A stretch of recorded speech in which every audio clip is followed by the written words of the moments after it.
Bonjour à tous, j'espère que vous allez bien. Moi, je m'appelle Laetitia. Voilà, on lance notre chaîne YouTube pour vous raconter l'histoire de notre petite fille de 15 mois, tout son parcours, parce qu'elle a une malformation cardiaque. Elle est née sans qu'on sache rien du tout, en fait. Elle est venue toute seule, tranquillou. Et ensuite, on s'est rendu compte qu'elle avait des gros problèmes. Donc, en fait, on pensait vous faire suivre tout par étapes, en fait, notre parcours.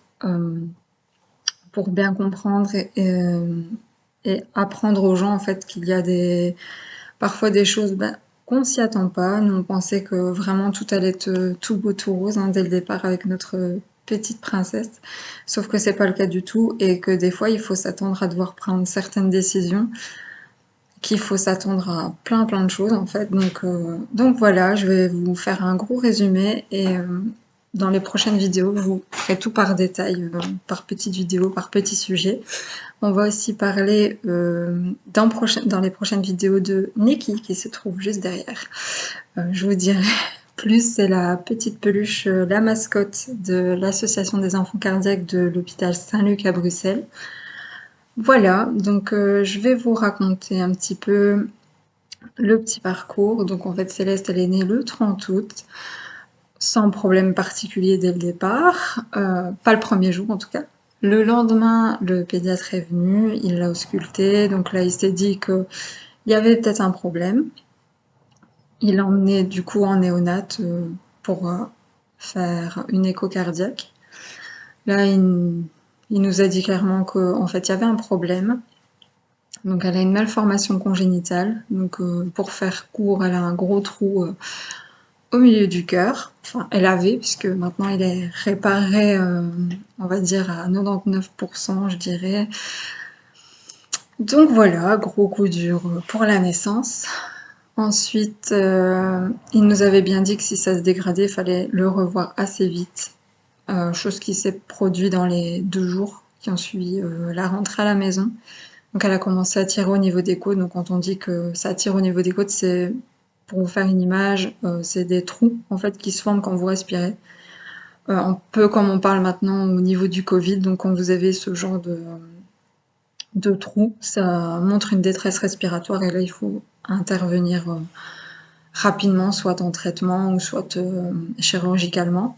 Donc là, elle a été suivie par traitement. Donc elle est partie une semaine à Saint-Luc. Enfin, je l'ai accompagnée, bien évidemment, j'allais pas la laisser toute seule. Elle a eu un traitement pour la tension du cœur, tout ça pour l'aider. Voilà, ça n'a pas suffi. En fait, sa malformation, si vous voulez, son cœur, il peut renvoyer tout le sang vers la circulation, soit il renvoie tout vers les poumons. Comme c'est difficile à ce moment-là et que tout est fainéant un peu puisqu'il faut s'économiser, donc le cœur renvoyait tout le sang vers les poumons.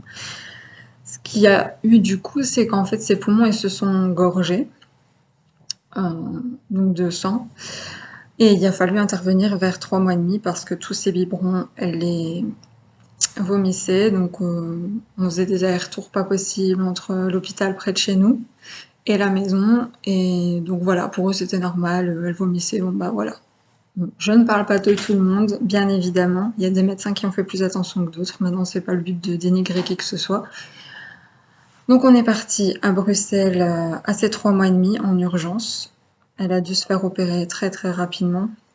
Là aussi, gros coup dur parce que on a quand même failli la perdre et les médecins n'étaient pas sûrs du tout de pouvoir la récupérer. Concernant sa malformation cardiaque, parce que ça fait partie aussi de ça, en fait, sa malformation cardiaque est typique chez les enfants qui sont trisomiques. Elle n'étant pas une enfant trisomique, elle avait moins de tissu pour pouvoir réparer correctement son cœur. Mais ça, je vous expliquerai tout en détail dans des prochaines vidéos si ça vous intéresse. N'hésitez pas à me le dire du coup en commentaire. Donc voilà, on a dû faire tout ce parcours à l'hôpital. Elle a été longtemps en soins intensifs. Comme ses poumons, en fait, ils étaient gorgés, ils avaient vraiment du mal à cicatriser. En fait, quand on est obligé d'être opéré du cœur, en fait, on est sous circulation extracorporelle. Donc, on est sous machine, qu'on appelle l'ECMO, qui aide à prendre le relais en fait du poumon, des cœurs ou l'un des deux, pour pouvoir aider au mieux, que tout y circule, tout fonctionne au minimum en fait pour pouvoir récupérer. Seulement chez Céleste, ses poumons étaient tellement dans un sale état en gros que elle a dû rester très très longtemps sous la machine. Donc normalement on dit 3 à 5 jours pour un mieux.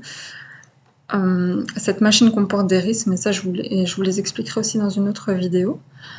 Donc elle est restée à peu près 10 jours sur cette machine. Elle a du coup commencé à nécroser, en fait tout doucement au niveau de ses membres, donc les petits doigts et les petits orteils. Je pense que les médecins ils ont fait tout ce qu'ils pouvaient pour récupérer un maximum. Malheureusement, bah voilà, Céleste elle fait partie des enfants où c'est un cas rare, mais ça arrive, qu'ils font un rejet de la machine. Ça aussi je vous l'expliquerai. C'est assez prenant, je suis désolée, mais voilà. Donc elle a dû se faire malheureusement amputer d'une partie. Donc elle a perdu son petit pied gauche et sa petite main gauche, ainsi que ses orteils droits. Une partie de sa plante de pied aussi qui a très fortement souffert, qui heureusement s'est reconstruite. Et alors une partie de ses phalanges de sa main droite, donc elle a plus qu'un doigt en entier, c'est son petit pouce. Voilà, pour vous faire court, donc c'est assez compliqué. Elle a une prothèse de main et une prothèse de pied. Donc je vous propose de vous présenter Céleste dans une prochaine vidéo, pas en montrant que c'est une bête de foire, mais tout simplement pour expliquer aux parents et leur montrer qu'est-ce qu'il est possible aujourd'hui de faire. Nous, on pense qu'il y a moyen de faire encore d'autres choses. D'ailleurs, c'est un prochain projet, c'est de travailler sur une prothèse en imprimante 3D, avec un mouvement au niveau du coude. Voilà, donc je vous ai fait le gros résumé, c'est assez compliqué. Il y a beaucoup de choses, donc je vais pas non plus m'attarder sur cette première vidéo. Je vous expliquerai tout en détail, n'hésitez pas à commenter s'il y a un sujet en particulier par rapport à Céleste que vous vouliez développer. En tout cas, elle va super bien, elle a une force de caractère pas possible. On a dû penser à faire des choix et au final, on s'est rendu compte que la vie, elle voulait vraiment que Céleste, elle soit là parmi nous, donc on est super content. Voilà, je pense que ça va être tout pour cette première vidéo. J'espère que ça vous a quand même plu.